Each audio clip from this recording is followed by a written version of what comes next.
Десятки километров в год нового асфальта и сотни качественного грунтового покрытия. Через 6 лет федеральная дорога Лена полностью изменит свой облик. В Амурскую область по асфальту мечта многих поколений водителей воплощается в жизнь. Как обстоят сейчас дела на главной автомагистрали республики, в специальном репортаже Дмитрия Макарова.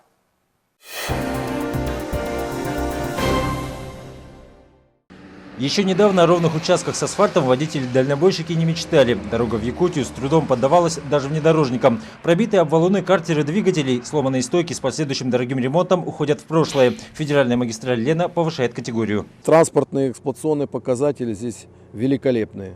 Разметочка нанесена. Вместе с качественным покрытием дорога становится шире. Убираются крутые повороты, ликвидируются затяжные подъемы. Прежде чем положить асфальт, трассу строят практически заново.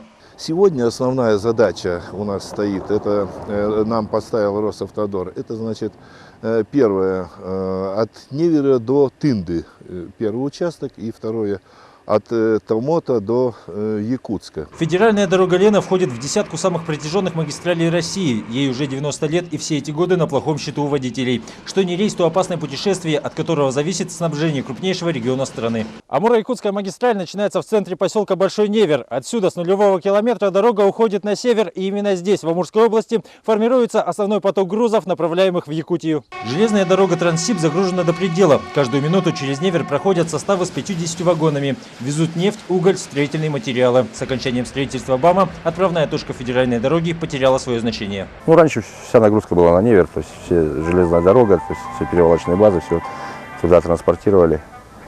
А с открытием БАМа то есть все уже, то есть Невер свою функцию, так скажем, утратил. Современный Большой Невер – это сельский населенный пункт, закрытые градообразующие автотранспортные предприятия и ремонтные мастерские. Таков результат изменения схемы северного завоза. Вот это все, если посмотреть по поселку, тут около, наверное, 15 баз стояло, больших перевалочных. То есть население было в 6 раз больше, это точно.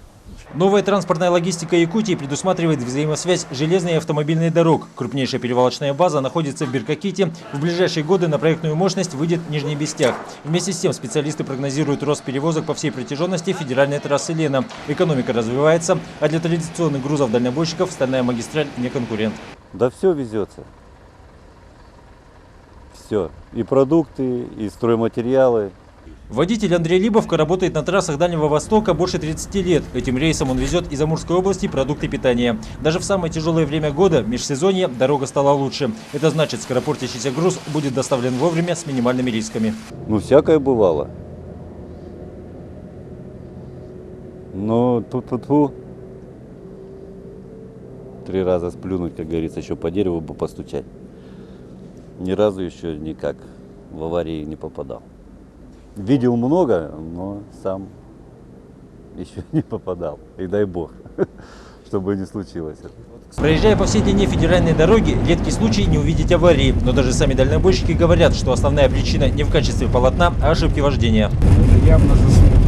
Тем временем дорожники планируют еще больше снизить вероятность ДТП по причине состояния трассы. Новый асфальт обрабатывают солью, чтобы избежать обледенения. На затяжных перевалах и крутых серпантинах традиционно ведется подсыпка. Требования к качеству выполняемых работ постоянно повышаются. В части ремонта и капитального ремонта у нас в этом году произошел рост объемов где-то на 50% от достигнутых результатов в 2013 году. Вот. Финансирование обеспечено 100%, потому что мы вот эти программы финансируются из целевого дорожного фонда, и они защищены, все эти статьи.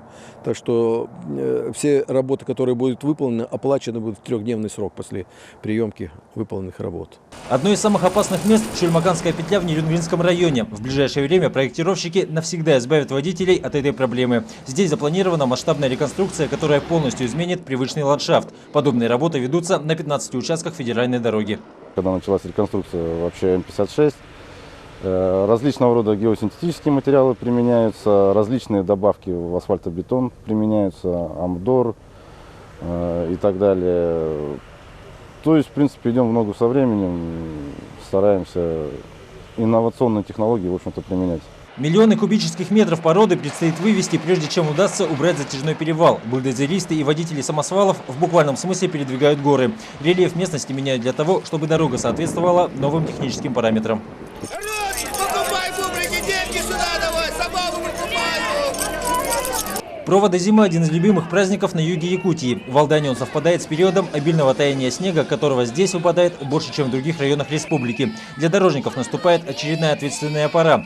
Впрочем, природные катаклизмы держат в напряжении круглый год. Трасса протяженностью 1157 километров проходит в разных климатических зонах. Если, к примеру, в Амурской области уже могут наступить летний период содержания, а, скажем, там в Мегино-Кангаласском районе еще, как говорится, могут выполняться работы по зимнему содержанию. Высота горы Эвота превышает 1500 метров. На этом перевале снег не тает почти все лето. Частые метели вынуждают держать наготове дорожную технику. Тем временем в Амурской области на той же дороге ведется борьба с выступившими наледями. Это природное явление относят к особо опасному. У ученых до сих пор отсутствует единый взгляд на методы его исследования. Проблему приходится решать самостоятельно. Мы знаем этот участок, знаем ситуацию, и поэтому мы преждевременно готовимся, то есть заготавливаем материал, необходимый для ликвидации этой наледи, заготавливаем противоналедные щиты, то есть мы готовы к тому, чтобы бороться с этим участком. В 2006 году трасса М-56 была признана самой опасной в мире, опустив на второе место дорогу смерти в Боливии.